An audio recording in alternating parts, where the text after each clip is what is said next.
नमस्कार दोस्तों, mock test channel में आप सभी का बहुत बहुत स्वागत है। आज के इस वीडियो में हम लोग NISM 15 रिसर्च एनालिस्ट एग्जाम के पहले चैप्टर को कवर करने जा रहे हैं। अगर आपको इस चैप्टर के दौरान कोई भी डाउट हो उसे आप कमेंट बॉक्स में जरूर पूछिएगा। जैसा आप सभी जानते हैं कि NISM 5A mutual fund distributor exam के बाद अगर कोई और सबसे ज़्यादा पॉपुलर एग्जाम NISM सीरीज में है तो वो NISM 15 है, रिसर्च एनालिस्ट एग्जाम, जिसकी मार्केट में इतनी ज़्यादा डिमांड है कि अगर आप किसी भी बैंकिंग सेक्टर में जॉब के लिए जाएं, स्पेशली एनालिस्ट रोल के लिए जाएं AMCs में, तो ये सर्टिफिकेट आपसे ज़रूर पूछा जाएगा। बस यही नहीं, अगर आप फाइनेंशियल एडवाइजरी देना चाहते हैं किसी भी क्लाइंट को या फिर यूट्यूब में भी, तो भी आपको जो है NISM 15 रिसर्च एनालिस्ट सर्टिफाइड होना कंपलसरी है। तो आप सभी जानते हैं कितना ज़्यादा इम्पॉर्टेंट एग्ज़ाम है ये, बट बिल्कुल भी आपको फिक्र करने की ज़रूरत नहीं है, क्योंकि मैं आपको इस वीडियो में A to Z बेसिक्स जो है क्लियर करने जा रहा हूँ। क्योंकि इस एग्ज़ाम में नेगेटिव मार्किंग भी है, इसलिए मैं चाहता हूं दोस्तों कि आप ये वीडियो अंत तक ज़रूर देखिए, बीच में बिल्कुल भी स्किप मत कीजिए। अगर लगता है कि अभी आपके पास टाइम नहीं है तो इसे सेव करके रख लीजिए, बाद में आप देखिए, बट पूरा स्टार्टिंग से लेके एंड तक इस वीडियो को आप देखिए। तो दोस्तों, बात कर रहे हैं हम लोग introduction to research analyst profession के बारे में। तो पहले ही चैप्टर में हम समझेंगे कि रिसर्च एनालिस्ट का प्रोफेशन आखिर होता क्या है, क्यों ये इतना ज़्यादा डिमांड में है आज के दिन।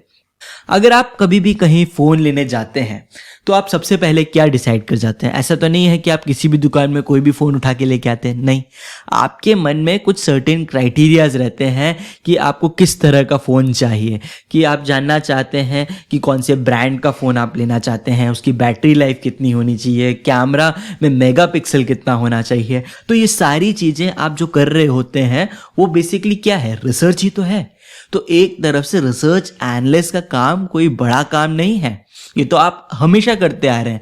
कोई भी प्रोडक्ट लेने से पहले अगर आप घर से ही ये डिसाइड कर लेते हैं कि भाई मेरे को ये सारी चीज़ें चाहिए जो मैं प्रोडक्ट लेना चाहता हूँ, तो वो एक तरफ से रिसर्च एनालिस्ट का काम हुआ। ठीक इसी तरह से जैसे आप एक नया फ़ोन को खरीदने से पहले इतनी रिसर्च करते हैं, यही काम रिसर्च एनालिस्ट स्टॉक्स के केस में करता है, या कोई भी वो जो फाइनेंशियल प्रोडक्ट में इन्वेस्ट करने जा रहा होता है उसके बारे में करता है। तो रिसर्च एनालिस्ट की जो पढ़ाई है वो केवल प्रोफेशनल्स के लिए नहीं, सभी के लिए बहुत इंपॉर्टेंट है। अगर आप एक इन्वेस्टर भी हैं तो भी आप ये रिसर्च एनालिस्ट की पढ़ाई से जो है बहुत सारी चीज़ों को जो है समझ पाएंगे, उनकी बारीकियों को समझ के फिर निवेश करेंगे, तो आप डेफिनेटली ज़्यादा अच्छा प्रॉफिट कमा पाएंगे। तो लेमन टर्म में अगर मैं बोलूं तो यही रिसर्च जो आप एक मोबाइल खरीदने वक्त करते हैं, वही अगर आप स्टॉक पे करें तो आप रिसर्च एनालिस्ट हो गए। अगर आप मेरे से पूछें कि रिसर्च एनालिसिस जो वर्ड होता है, आप देखेंगे RA जिसे हम लोग कहते हैं, इसमें क्या चीज़ें? दो चीज़ें हैं, रिसर्च है और एनालिसिस है। रिसर्च का मतलब क्या हुआ कि आप इंफॉर्मेशन को कलेक्ट कर रहे हो जिस भी सोर्स से आपको मिल रहा हो। जैसे अगर आप मोबाइल खरीद रहे हो तो आप हर सोर्स को लेते हो, आप देखते हो कि भाई जो बनाने वाला जो व्यक्ति है मोबाइल का, उसने क्या क्या टेक्निकल डिस्क्रिप्शन दिए हैं इसके बारे में, कितना मेगापिक्सल बताया है, बैटरी लाइफ कितनी बताई है। दूसरा, आप उसको क्रॉस वेरीफाई करते हैं अमेजन के रिव्यूज़ के साथ कि भाई बैटरी लाइफ तो मेरे को 8 घंटे की बताई गई थी, रिव्यू तो ये कह रहे हैं कि 3 घंटे की बैटरी लाइफ मिलती है। तो ये आपका क्या हुआ? रिसर्च हुआ। वहीं पे जहाँ जहाँ से भी आपको इन्फॉर्मेशन मिल रहा है उस प्रोडक्ट के बारे में, आप उन सभी सोर्सेस से जब इन्फॉर्मेशन कलेक्ट करते हैं उसको हम लोग रिसर्च कहते हैं। नेक्स्ट प्रोसेस क्या होता है? एनालिसिस का होता है। अच्छा, मुझे ये फ़ोन जो है 8 घंटे की जो है बैटरी लाइफ दे रहा है, दूसरा जो फ़ोन है वो 5 घंटे का बैटरी लाइफ दे रहा है, बट गेमिंग एक्सपीरियंस जो है वो 5 घंटे वाले में ज़्यादा है। तो आपकी जो नीड्स हैं, आपकी जो रिक्वायरमेंट्स है, वो आपसे ज़्यादा अच्छा कोई और नहीं समझ सकता, है ना। तो उसके बेसिस पे आप जो है एनालिसिस करके जो डिसीजन बनाते हैं उसको आप एनालिसिस कहते हैं। तो रिसर्च एनालिस्ट जो रोल होता है उसमें दोनों चीज़ इन्वॉल्व है, एक आपका रिसर्च कैरी आउट करना, दूसरा उस एनालिसिस बेसिस में आप जो डिसीजन बताते हैं अपने मैनेजर्स को, या जो कि फंड मैनेजर हो या आपका जो भी क्लाइंट हो, जिसके बारे में हम लोग अभी डिटेल में जाएंगे कि आपका क्लाइंट कौन होगा इसके केस में हम उसको जो है पूरा डिटेल में जानेंगे। बट अगर आप ऐसे व्यक्ति हैं जिनका एग्ज़ाम अभी आने वाले 2 दिन में आने वाला है, तो मैं कहूँगा कि अभी हम लोगों ने केवल जो है वीडियो सीरीज़ की शुरुआत की है। आपको केवल चैप्टर 1 अभी हम लोग इस वीडियो में कवर करने जा रहे हैं। तो उसके लिए आप एक काम कर सकते हैं, mocktestchannel.com पे जाके रिसर्च एनालिस्ट का हमारा मॉक टेस्ट जो है वो रेडी है। उसमें आपको सारे जो पिछले 2 हफ्ते में पूछे गए सवाल हैं पूरा हमने डिटेल में आपको बताया है। क्वेश्चंस को जो है आप आंसर कर पाएंगे और आखिरी में जो है आपको हर एक क्वेश्चन का आंसर करेक्ट वाला कौन सा है और उसका एक्सप्लेनेशन क्या है वो सभी कुछ दिया हुआ है। तो अगर शॉर्ट टर्म में आप जो है तगड़ी तैयारी करना चाहते हैं कि आपको लगता है कि हमारा जो वीडियो सीरीज़ है वो कल परसों में तो कंप्लीट होगा नहीं, मिनिमम 2 हफ्ते तो हमें लग जाएंगे पूरे सीरीज़ को कंप्लीट करने में, और आप लोग सबका सपोर्ट भी दोस्तों इसमें ज़रूरी है कि इस वीडियो के लिए हमने टारगेट रखा है 600 लाइक्स का, कि अगर अभी तक जितना मैंने समझाया है वो आपकी क्लियर हो रहा है तो मुझे जो है मोटिवेशन मिलेगा कि हाँ, जो मैं कॉन्सेप्ट बता रहा हूँ लोगों को क्लियर हो रहा है और मैं और जल्दी जो है वीडियोस को रिलीज़ करूँगा और NISM 15 का जो रिसर्च एनालिस्ट का सीरीज़ है वो जल्द से जल्द आपको कंप्लीट मिलेगा। और एक बार जब कंप्लीट हो जाए ना दोस्तों, तो आप जब भी एग्ज़ाम देने जाएँ तो केवल मॉक टेस्ट करके ना जाएँ। अभी तो ऐसी सिचुएशन है कि आप जो है केवल मॉक टेस्ट को जो है आप करके जाएँ अगर आपका एग्ज़ाम अगले हफ्ते है। बट अगर मान लेते हैं आपका ये जो सीरीज़ है हमारा जो कंप्लीट हो जाता है, तो मैं आपको कहूँगा पहले हमारा ये जो पूरा सीरीज़ है उसे आप A to Z देखें, उसके बाद आप मॉक टेस्ट अटेंड करें, तो आप कंप्लीट प्रिपरेशन के साथ दोस्तों इस एग्ज़ाम को देने के लिए जाएंगे। जो मॉक टेस्ट का लिंक है मैं नीचे आपको कमेंट बॉक्स में दे दूँगा, वहाँ जाके आप जो है एक्सेस करें। बहुत ही खूबसूरत है ये मॉक टेस्ट, आपको जो है कॉन्सेप्ट क्लियर करने में भी इससे काफ़ी मदद मिलेगी। आइए दोस्तों हम लोग आगे चलते हैं कि एक रिसर्च एनालिस्ट को किस तरह से इंफॉर्मेशन मिलती है, कौन कौन से ऐसे फैक्टर्स होते हैं जिसको उसे ध्यान में रखने रहते हैं। बहुत सारे फैक्टर्स हैं दोस्तों, मैक्रो और माइक्रो इकोनॉमिक फैक्टर्स कहते हैं जिन्हें।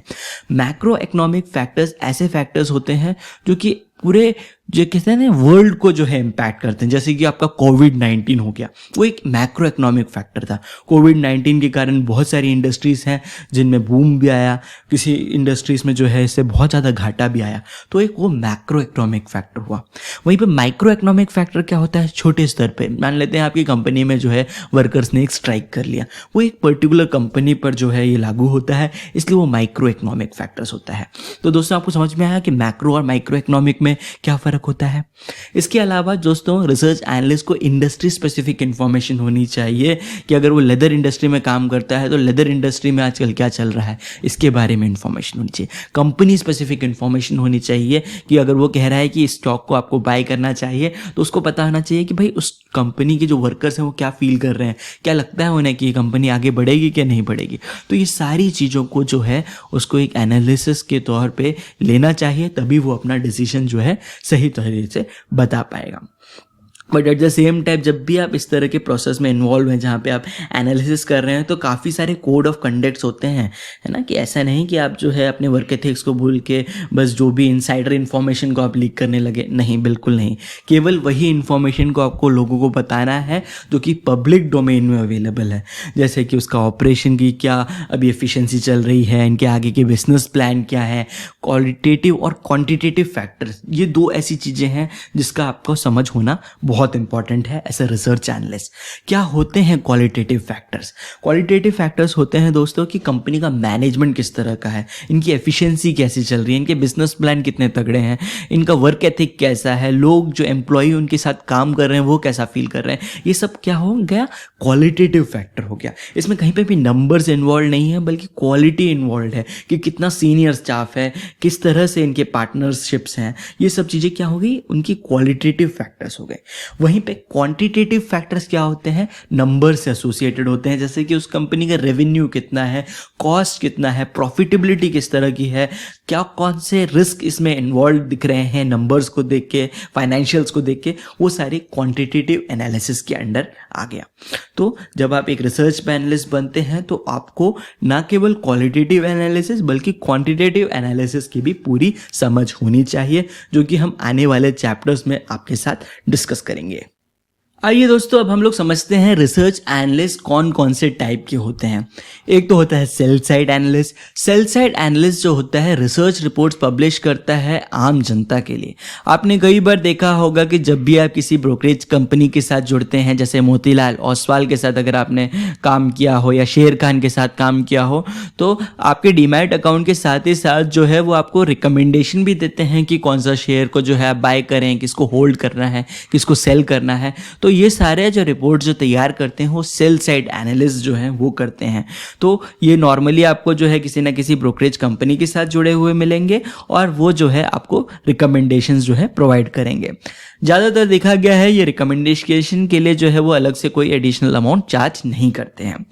दूसरा टाइप का होता है बाय साइड एनालिस्ट। अब ये जो बाय साइड एनालिस्ट जो होते हैं वो किस तरह से काम करते हैं, वो जो है आपके फंड मैनेजर्स के साथ काम करते हैं। मान लेते हैं आपने किसी म्यूचुअल फंड्स में निवेश किया हो, तो ये म्यूचुअल फंड्स को कौन कौन से शेयर्स खरीदने हैं वो जो डिसीजन होता है वो उनका फंड मैनेजर लेता है। बट एक व्यक्ति क्या इतनी सारी कंपनीज का रिसर्च कर सकता है? नहीं कर सकता। इसीलिए जो होते हैं वहाँ पे रिसर्च एनालिस्ट नियुक्त किए जाते हैं, जिनको हम लोग बाय साइड एनालिस्ट कहते हैं, जो कि पूरा रिसर्च जो है कैरी आउट करते हैं और जो फंड मैनेजर्स को बताते हैं कि उनको कौन से शेयर्स में जो है इन्वेस्ट करना चाहिए। और वो जो डिसीजन होता है वो फाइनली फंड मैनेजर लेता है। रिसर्च एनालिस्ट जो होता है रिसर्च रिपोर्ट जो होते हैं वो सबमिट करते हैं। वहीं पे दोस्तों तीसरे टाइप के एनालिस्ट होते हैं इंडिपेंडेंट एनालिस्ट। इसको जैसे आप वैल्यू रिसर्च की जो एक टीम रहती है वो इंडिपेंडेंट जो है आपको रिसर्च एनालिसिस प्रोवाइड करती है। वो किसी भी ब्रोकरेज फर्म के साथ जुड़ी नहीं है, उनको आपके ब्रोकरेज की जो वैल्यू होती है उससे कोई मतलब नहीं है। उनका काम है कि एक प्रॉपर इंडिपेंडेंट तौर से जो है रिसर्च कैरी आउट करना और वो रिसर्च रिपोर्ट को जो है वो आपको सबमिट करते हैं। इसको जो है आप भी ले सकते हैं, एक तरह से कुछ मंथली या ईयरली कॉस्ट रहता है इनका, उसको आप पे करके वो रिसर्च रिपोर्ट जो है आप लेके उस हिसाब से आप अपना इन्वेस्टमेंट प्लान जो है डिसाइड कर सकते हैं। ठीक इसी तरह से जो बहुत सारी कंपनीज होती हैं, जो इन्वेस्टमेंट फर्म्स होते हैं, वो भी इस तरह के इंडिपेंडेंट एनालिस्ट को जो है हायर करते हैं उनके लिए जो है रिसर्च कैरी आउट करने के लिए। तो दोस्तों अगर आप रिसर्च एनालिस्ट का जो ये कोर्स है कंप्लीट करते हैं और भी अगर आपके पास बैंकिंग एक्सपीरियंस है तो आप इन सभी पोजीशंस के लिए दोस्तों ओपन हो जाते हैं। इसीलिए मैं आपसे कह रहा हूँ कि ये जो कोर्स है बहुत इंपॉर्टेंट है। आप इसमें जो है मेरे को पूरी तरह से सपोर्ट करें। इस पर आप जितने मैंने टारगेट बताए हैं आपको 600 लाइक्स के, उसको डेफिनेटली पूरा करें। जिससे होगा ये कि मैं आगे के सारे जो वीडियोस हैं आपके लिए तुरंत रिलीज़ करूँगा और आप इस एग्ज़ाम को क्लियर करके इन सभी पोजीशंस पे दोस्तों काम कर पाएंगे। आइए दोस्तों हम लोग आगे चलते हैं। इन अ नटशेल अगर मैं बात करूं दोस्तों, ये जो रोल ऑफ रिसर्च एनालिस्ट होता है उसका काम क्या है कि जो कंपनी की पास्ट परफॉर्मेंस है उसको स्टडी करें, ये एनालाइज करें कि क्या ये कंपनी आगे भी फ्यूचर में इसी तरह से परफॉर्म करने वाली है या नहीं, और उस बेसिस में जो है रिकमेंडेशंस जो है जारी करें। वहीं पे अगर आप प्राइमरी रेस्पॉन्सिबिलिटी पूछें कि क्या होता है एक रिसर्च एनालिस्ट का प्राइमरी रेस्पॉन्सिबिलिटी, तो आपको समझना पड़ेगा दोस्तों कि जो प्राइमरी रेस्पॉन्सिबिलिटी होती है किसी भी रिसर्च एनालिस्ट की, वो रहती है कि एक कंट्री के मैक्रो इकोनॉमिक फैक्टर्स को समझें। जैसे मैंने आपको बताया था पहले कि मैक्रो इकोनॉमिक फैक्टर्स जो होते हैं पूरी कंट्री वाइड जो होते हैं उसे हम लोग मैक्रो इकोनॉमिक फैक्टर्स कहते हैं। जैसे कि नेशनल इनकम, इन्फ्लेशन कितना चल रहा है, इंटरेस्ट रेट क्या है, अनएम्प्लॉयमेंट रेट क्या है ना, जो टैक्स के अभी जो नए रिफॉर्म्स आए हैं उसके ऊपर जो उसका क्या प्रभाव पड़ता है मार्केट पे, इस सभी ये स्टडी को हम लोग मैक्रो इकोनॉमिक फैक्टर्स कहते हैं। इसी का ठीक ऑपोजिट होता है माइक्रो इकोनॉमिक फैक्टर, जिसमें हम लोग उस पर्टिकुलर इंडस्ट्री या उस पर्टिकुलर कंपनी का क्या इम्पैक्ट हो रहा है, उनके अंदर ही के जो स्टाफ जैसे मान लेते हैं स्ट्राइक करते हैं, तो उसको हम लोग माइक्रो इकोनॉमिक फैक्टर्स कहते हैं। वहीं पे फिस्कल और मॉनेटरी पॉलिसीज़ का क्या फ़र्क पड़ रहा है इकोनॉमी पे, कि फॉरेन डायरेक्ट इन्वेस्टमेंट्स आ रहे हैं नहीं, जो फॉरेन पोर्टफोलियो इन्वेस्टर्स हैं क्या वो इन्वेस्ट कर रहे हैं इस इंडस्ट्री में, उनका इन्वेस्टमेंट और सेविंग पैटर्न क्या है इस कंपनी में, जीडीपी का क्या फ़र्क पड़ रहा है, क्या इंपोर्ट एक्सपोर्ट ट्रांजैक्शंस हो रहे हैं या नहीं। तो इन सब चीज़ों की आपको जो है मोटा मोटी समझ होनी चाहिए अगर आप एक अच्छे रिसर्च एनालिस्ट बनना चाहते हैं। तो इकोनॉमी को समझना बहुत ही ज़रूरी है। नेक्स्ट जरूरी है इंडस्ट्री को समझना कि अगर मान लेते हैं आप क्लोथिंग इंडस्ट्री के जो है रिसर्च एनालिस्ट हैं, तो आपको उस इंडस्ट्री को बारीकी से समझना है। इनका बिजनेस मॉडल क्या है, इनकी कॉम्पिटिशन्स जो है क्या है, इनका ऑपरेटिंग फैक्टर्स क्या है, किस तरह की डिमांड जो है आने वाली है। क्या क्लोथिंग इंडस्ट्री की अगर हम बात करें तो जो फेस्टिवल्स आते हैं दिवाली के टाइम पे जो है इनका कंजम्पशन जो है ज़्यादा होता है, कंज्यूमर का क्या बिहेवियर है इस ब्रांड के बारे में। इस तरह से आपको इंडस्ट्री को जो है समझना नेक्स्ट स्टेप है। तो पहले आपने क्या समझा, इकोनॉमी को समझा, सेकेंड आप समझ रहे हैं उस इंडस्ट्री को, और नेक्स्ट होता है कंपनी को समझना कि जिस कंपनी में आप जो है इन्वेस्ट करवा रहे हैं लोगों से, उस कंपनी के बारे में आप कितना अच्छे से समझते हैं, उनके स्ट्रेंथ और उनके वीकनेस क्या है। कि स्ट्रेंथ तो हो गया कि अच्छे अच्छे जो है अगर वो प्रॉफिट जनरेट कर रही है तो वो स्ट्रेंथ हो गया, वहीं पे वीकनेस जो है हो सकता है उनका बिजनेस मॉडल उतना सही नहीं है, जो कि पीयर्स जो कि पार्टनर्स इस कंपनी में काम कर रहे हैं उनके बीच में जो है कुछ ना कुछ मुठभेड़ बैठी हुई है। तो ये सभी चीज़ों की जो है आपको समझ होनी चाहिए। आपको जो है मैथमेटिकल टर्म्स में भी देखना चाहिए कि क्या इस कंपनी के जो प्रॉफिट लॉस स्टेटमेंट्स हैं और उनका जो कैश फ्लो है क्या वो बराबर है या नहीं, है ना। ये सब चीज़ों की जो है स्टडी को हम लोग रिसर्च एनालिसिस में कवर करेंगे।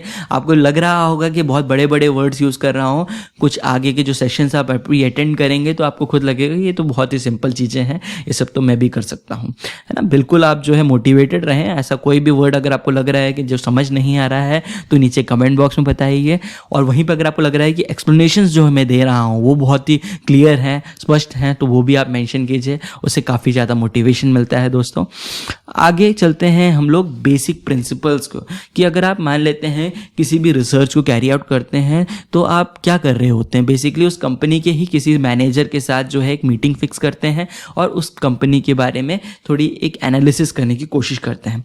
तो अगर आप मान लेते हैं किसी कंपनी के जो बड़े डायरेक्टर हैं उनसे आप जो है एक इंटरेक्शन करने जा रहे हैं, तो बहुत ही इंपॉर्टेंट है कि उस मीटिंग से पहले आप प्री मीटिंग रिसर्च जरूर करें।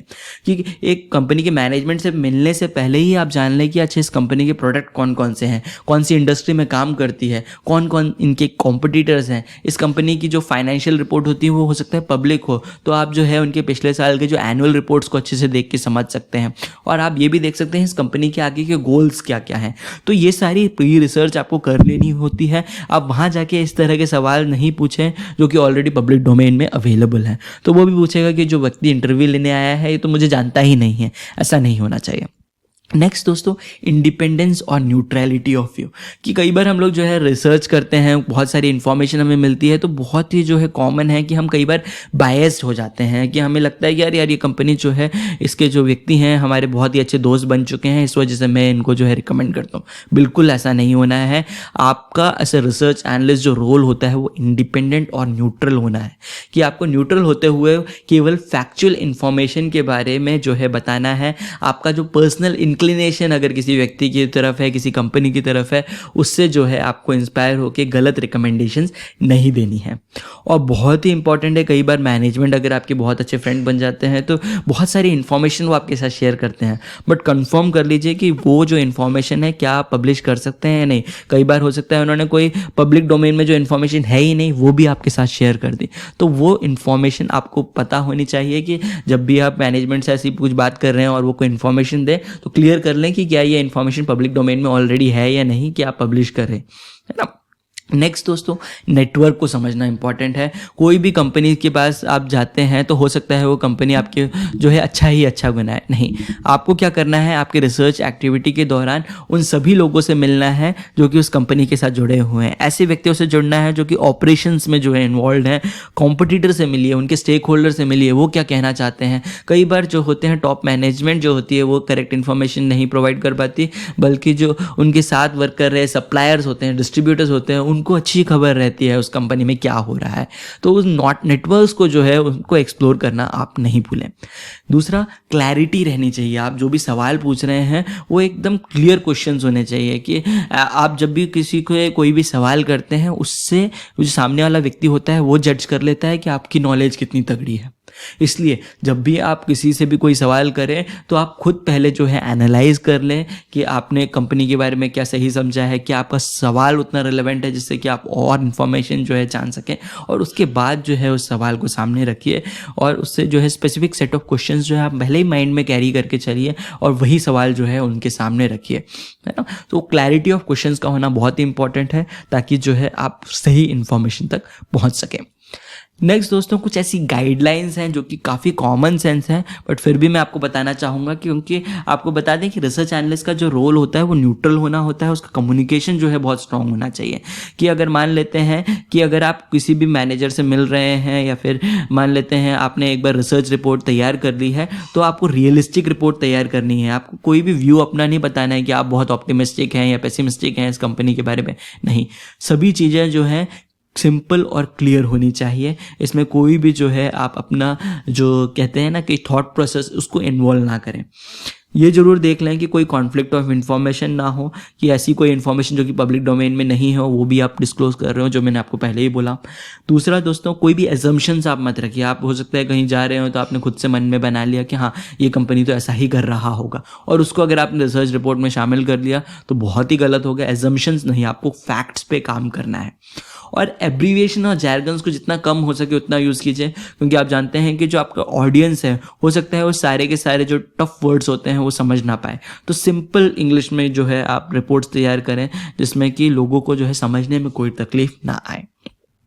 दोस्तों, कुछ क्वालिटीज़ हैं एक गुड रिसर्च एनालिस्ट को होनी चाहिए, जैसे कि एक जो रिसर्च एनालिस्ट होता है उसको नंबर्स जो होते हैं वो अच्छे होने चाहिए, उसका जो मैथ्स होता है वो स्ट्रांग होना चाहिए बेसिकली, उसका एक्सेल शीट और स्प्रेडशीट में जो डाटा होता है उसको डालना आना चाहिए, फाइनेंशियल कॉन्सेप्ट्स की थोड़ी समझ होनी चाहिए, फाइनेंशियल स्टेटमेंट्स या रिपोर्ट्स किस तरह से पढ़े जाते हैं उसे आना चाहिए, क्या सवाल पूछना है एक मैनेजमेंट से वो पता होना चाहिए, अटेंशन टू डिटेल्स। कई बार जो होते हैं दोस्तों, कई सवालों के जो जवाब होते हैं उसकी बारीकियों में छुपे होते हैं।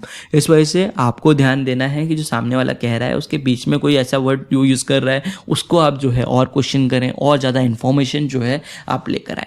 तो कम्युनिकेशन स्किल्स स्ट्रांग होना इंपॉर्टेंट है, रिटर्न हो या वर्बल। दोस्तों, ये सारी क्वालिटीज़ में अगर आपको ऐसी कोई क्वालिटी दिख रही है जो आपके पास नहीं है तो कमेंट बॉक्स में मेंशन कीजिए, मैं आपको बताता हूँ इन सभी चीज़ों में आपको मैं स्ट्रांग कर दूंगा। अगर आपको लगता है मैथ्स आपका फेवरेट सब्जेक्ट नहीं है तो भी दोस्तों मैं कैलकुलेशंस को आपको इतना सिंपल करके बताऊंगा कि आप जो है बेसिक मैथ्स भी अगर जानते होंगे तो बहुत ही आसानी से इस एग्ज़ाम को क्लियर करें। आप एक गोल बना के रखिए कि इस एग्ज़ाम को आपको बस क्लियर करना है। आप ये मत सोचिए कि मेरे को 95 लाने हैं, 100 लाने हैं, नहीं। At the end of the day company जो भी आप जहाँ पे जाते हैं जॉब के लिए या कहीं पोजीशन ढूंढते हैं, कोई भी आपसे मार्क्स नहीं पूछने वाला है। वो केवल आपसे ये पूछने वाला है क्या आपके पास इसका सर्टिफिकेट है। और अगर आपने मान लेते हैं जस्ट पासिंग मार्क्स से भी ये सर्टिफिकेट अगर हासिल कर लिया हो, काफ़ी है कंपनी के लिए। कंपनी और कुछ नहीं देख रही है ना। तो ये आप जो है मन में बैठा लीजिए कि आपको इस एग्ज़ाम को जो है क्लियर करना है और आप जो है इस जर्नी में मेरे साथ जुड़ चुके हैं। दोस्तों, नेक्स्ट आपको मैं बता दूं कि क्वालिटेटिव और क्वांटिटेटिव फैक्टर्स में क्या फ़र्क होता है। क्वालिटेटिव फैक्टर्स मैंने आपको बताया था, कंपनी के जो एथिक्स होते हैं, कॉम्पिटिटिवनेस हो गया, ऑपरेशंस हो गया, बिजनेस प्लान्स हो गया, ये सारी चीज़ें दोस्तों क्वालिटेटिव फैक्टर्स के अंदर आती हैं।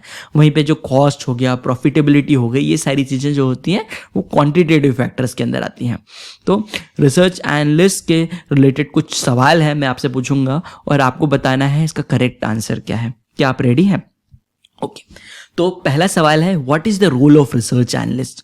ऑप्शन दिया है यहाँ पे, RAs are only involve in the analysis of data, B, RAs are involve in the collection of the data, C, RAs helps the clients to take informed decisions, D, RAs help in financial planning of their client.